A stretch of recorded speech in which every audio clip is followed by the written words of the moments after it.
So if let's say liquidity ratio means your emergency fund, minimum we must have 6 months. 6 months, yeah, emergency fund. So with that, wow, this fella got 160 months. That means too much cash on hand. Too much cash on hand means this person doesn't know how to diversify the investment portfolio, right? Saving ratio minimum is 10%. This one, okay, ngam 10%. If you are less than 10%, reflect your life, okay?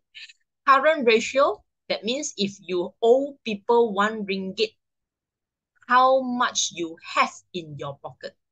I repeat, current ratio means when you owe people 1 ringgit, how much you have in your pocket.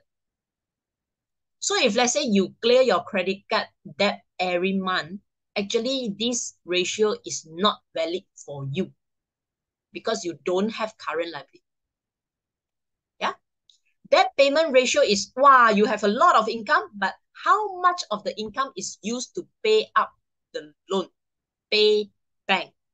Debt payment ratio. It should be less than 50%. Yeah. Debt asset ratio. Wow, you look like very rich, huh? You look like very rich.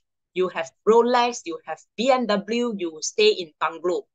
But how many of them are backed by loan? It should be less than 50%. It should be less than 50%. So the red color one is the benchmark.